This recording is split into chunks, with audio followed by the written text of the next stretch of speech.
हिंदी में यूपीएससी की तैयारी से संबंधित प्रोग्राम्स को देखने के लिए सब्सक्राइब करें स्टडी IQIAS हिंदी। हेलो दोस्तों, मैं मनोज कुमार आप सभी लोगों का बहुत बहुत स्वागत करता हूं आपके अपने चैनल स्टडी IQIAS हिंदी पर।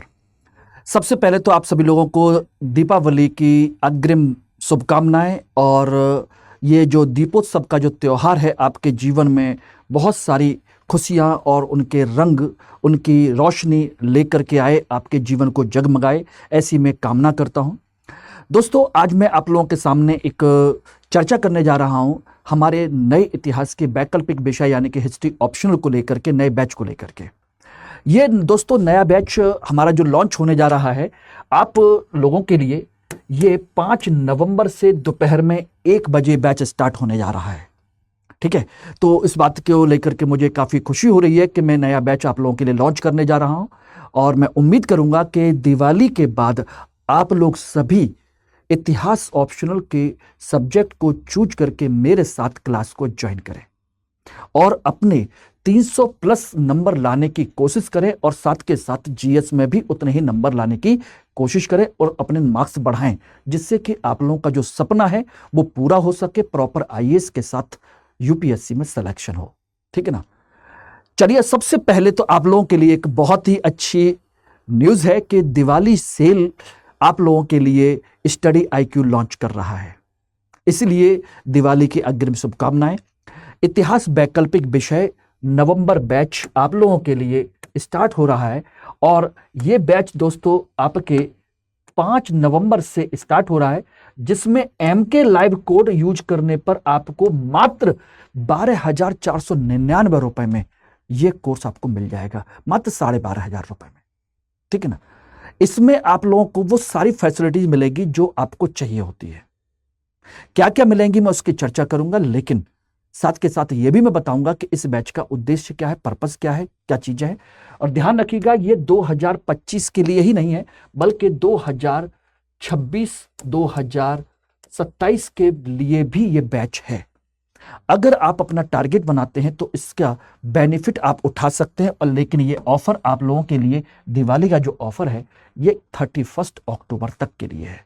तो इस बैच को ज्वाइन करने के लिए आप जल्दी से अपना मोबाइल फोन उठाइए, लैपटॉप उठाइए और कोशिश कीजिए कि जल्दी MK लाइव कोड लगा करके इस बैच को ज्वाइन करें और अपनी सीट को फिक्स कर लें, क्योंकि इससे आपके सपने को साकार करने का एक मौका आपको मिलेगा।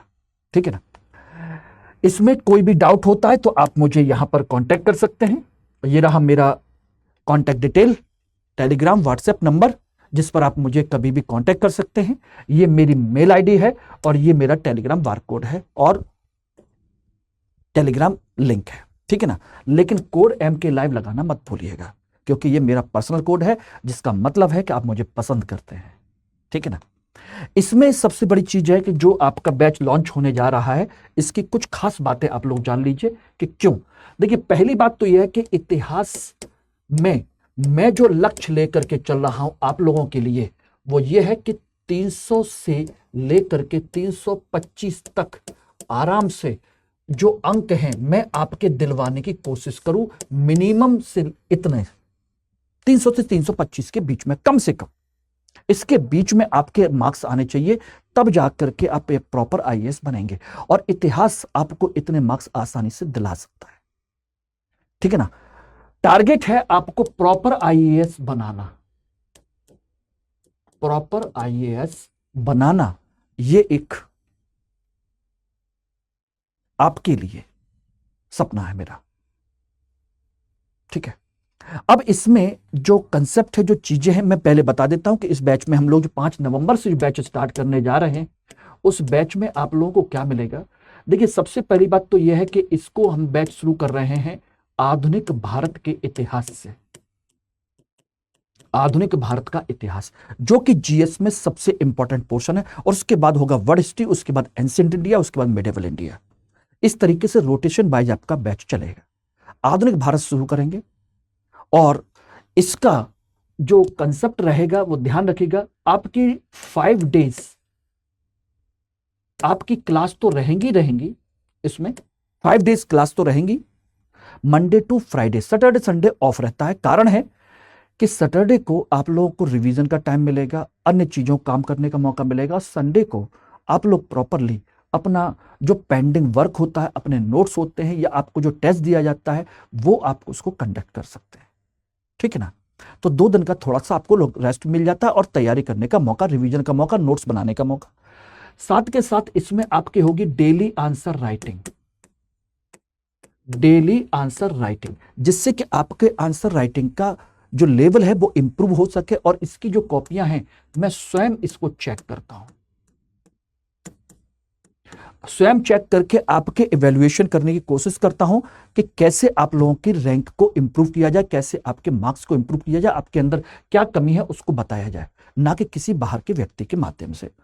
साथ के साथ आपका इसमें 1 से लेकर के 2 वीक में एक प्रॉपर टेस्ट होता है, प्रॉपर आपका सेक्शनल टेस्ट रहेगा, जिसको हम कहते हैं 1 से 2 वीक का आपका प्रॉपर सेक्शनल टेस्ट होगा, प्रॉपर तरीके से, जिसमें उसी पैटर्न पर आपको लिखना होता है।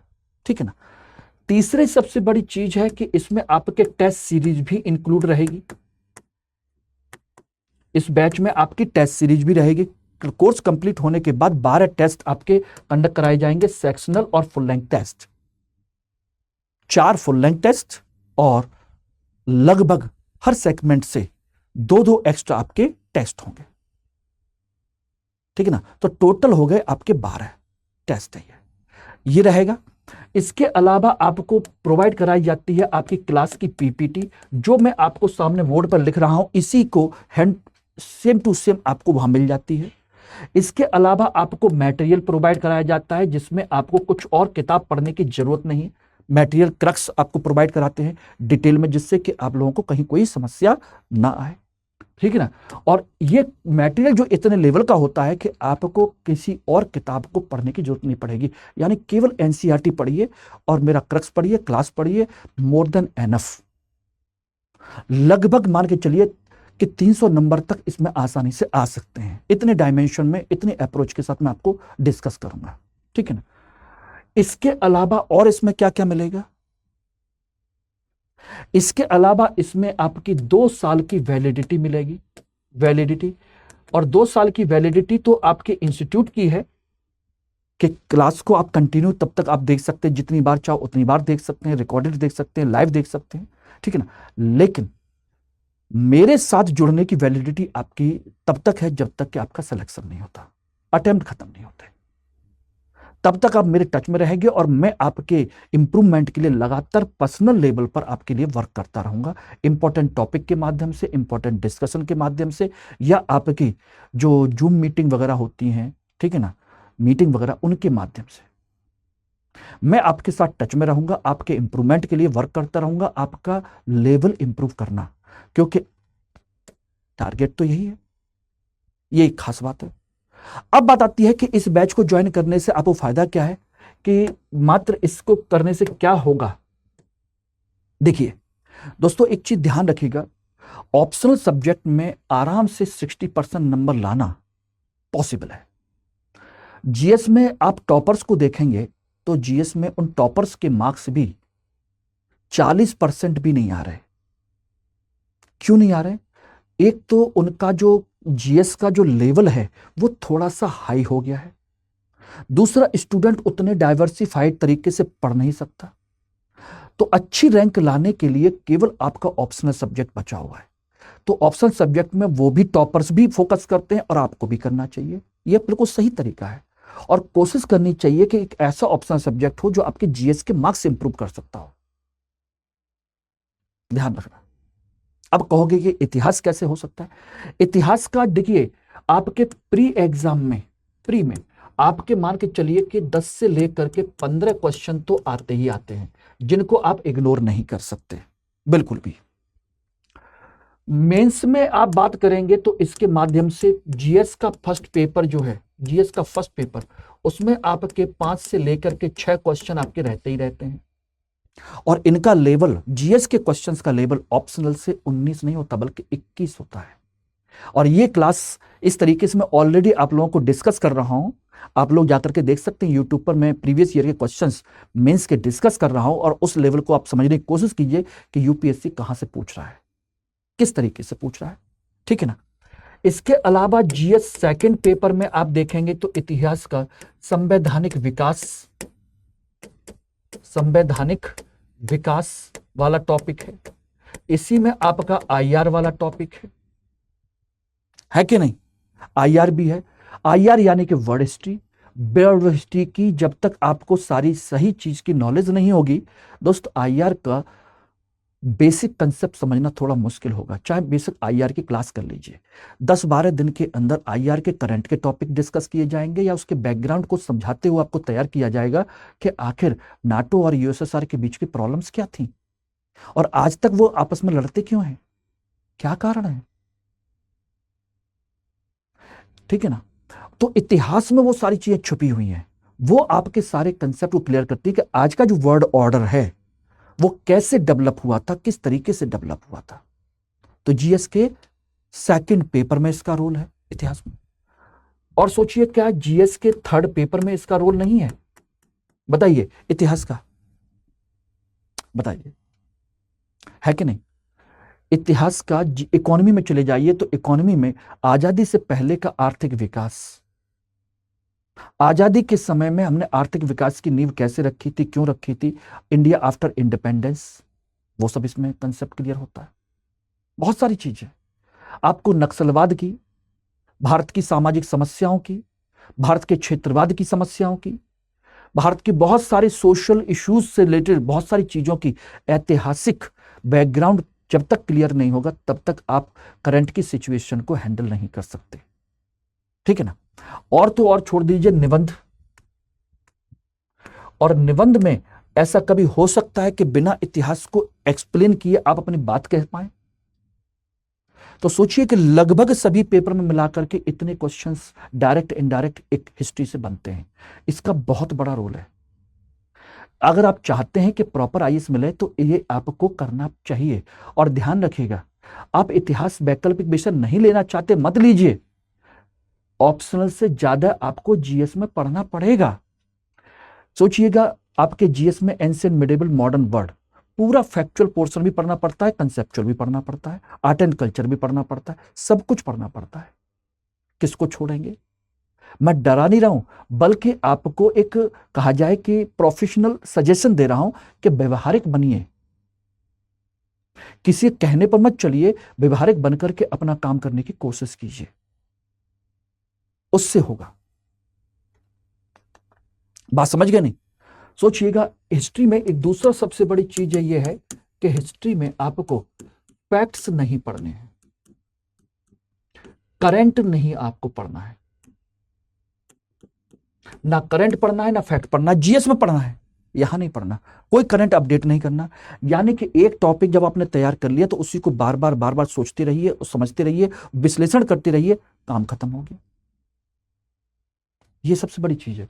दूसरा, इतिहास को पढ़ने के लिए आपको स्टोरी लाइन क्लियर होनी चाहिए, स्टोरी लाइन। और स्टोरी लाइन क्लियर है तो उत्तर आप बेहतर लिख सकते हो, बेहतर उत्तर लिखा जाएगा, क्योंकि आपको उसका कंसेप्ट क्लियर होगा और स्टोरी लाइन होने की वजह से उसका कंसेप्ट आपको दिमाग में छप जाएगा एक कहानी के तौर पर। रट्टा नहीं मानना है। इतिहास को आप अपनी भाषा में लिख सकते हैं, अपनी भाषा में लिख सकते हैं, जैसे चाहे लिख सकते हो अपनी भाषा में, क्योंकि इसमें कहीं कोई भी किसी प्रकार का सिद्धांत या भाषा की जटिलता नहीं है। भाषा की जटिलता या सिद्धांत इसमें नहीं है, कोई थिंकर नहीं है, कोई सिद्धांत नहीं है, कोई ऐसी वैसी चीज नहीं है, कुछ भी नहीं है, जस्ट सिंपल आप कर सकते हैं। सोचिए कितनी सिंपल सी चीजें हैं और इससे ज्यादा आप जीएस में पढ़ेंगे। जीएस से कम सिलेबस में आपको कवर करना है। जीएस का आधा सिलेबस ऑप्शनल के लिए सफिशिएंट है, सारे टॉपिक नहीं पढ़ने पड़ते। देखने में सिलेबस बहुत बड़ा लगता है, एक्चुअल में तैयार करते समय छोटे छोटे सिलेबस से क्वेश्चन नहीं बनते, आते ही नहीं है, पूछे ही नहीं जाते, तो कैसे करेंगे? पॉसिबल नहीं है। इसीलिए इतिहास बहुत ही व्यवहारिक सिलेबस बन करके तैयार होता है। और आप अच्छे से जानते हैं कि हिंदी मीडियम से आज तक जो टॉप रैंक आई हैं, 3rd rank, 5th rank, 6th rank, 8th rank, 19th rank, उन सबके ऑप्शनल को उठा करके देखिएगा, हिंदी मीडियम से। इतिहास उनका कॉमन विषय है। इस साल को छोड़ दिया जाए, 2023 को छोड़ दिया जाए, तो अब आप उठा के देख लीजिएगा पिछले साल तक जितने भी टॉपर रहे हैं, जितनी टॉप रैंक आई हैं, इतिहास उनका कॉमन सब्जेक्ट रहा है। कारण है क्योंकि ये नंबर अच्छे दे सकता है, लेकिन इसमें फैक्ट नहीं पढ़ना, इसीलिए कंसेप्ट लिख करके आओगे, कहानी की तरह कंसेप्ट क्लियर होगा, आराम से लिख के आ सकते हो, बात खत्म। ये है इसका सबसे बड़ा प्लस पॉइंट। तो मेरे साथ जुड़िए, आराम से जुड़िए, आराम से काम कीजिए, मेहनत कीजिए, नंबर लेकर के आइए। जब मैं अपने नंबर ला सकता हूं तो आपको दिलवा भी सकता हूं। अगर मेरे बारे में आप जानना चाहते हैं तो देखेंगे, तो मैं एमए हिस्ट्री से गोल्ड मेडलिस्ट एएमयू से हूं, एमए हिस्ट्री से। और मेरे जो यूपीएससी में जो मार्क्स आए हैं 365 आउट ऑफ 600, ये मेरे मार्क्स रहे हैं 61%। ये मेरे यूपीएससी के मार्क्स हैं, ये यूपीएससी की जर्नी है। और इसी सब्जेक्ट से मैंने यूपी पीसीएस में सिलेक्शन लिया था, जिसका जॉब मैंने फाइनली क्विट कर दिया और आपको पढ़ाने का मैंने फैसला लिया। 2009 में मैंने इस जॉब को क्विट कर दिया, मुझे नहीं चाहिए, क्योंकि मेरे लायक मुझे लगता है कि वहां से बेहतर मैं कर सकता हूं टीचिंग में, जहां पर ईमानदारी से जीने का मौका मिलेगा और अपने ज्ञान को बढ़ाने का मौका मिलेगा, आप लोगों के साथ जुड़ने का मौका मिलेगा। इस वजह से मैंने इस रोल को चुना था। ओके, बात क्लियर, समझ में आ गया? तो इसको आप कर सकते हैं, ठीक है, जरूर करिए। तो ध्यान रखिएगा, वैकल्पिक विषय, हिस्ट्री ऑप्शनल, मनोज सर के साथ नंबर आपके डेफिनेटली आपको 300 से ऊपर आपको दिलवाने का पूरा प्रयास रहेगा। 300 से ऊपर, ये मेरे एश्योरेंस है, आपको आएंगे, बशर्ते कि आप मेरी बात को माने और उस तरीके से फॉलो करें। नंबर आसानी से आएंगे। बहुत ज्यादा सिलेबस नहीं पढ़ना, 5 नवंबर से बैच है, मात्र इतने पैसे, जल्दी कीजिए फिर आप लोग। Thank you very much. Hindi में यूपीएससी की तैयारी से संबंधित प्रोग्राम्स को देखने के लिए सब्सक्राइब करें स्टडी IQ IAS हिंदी।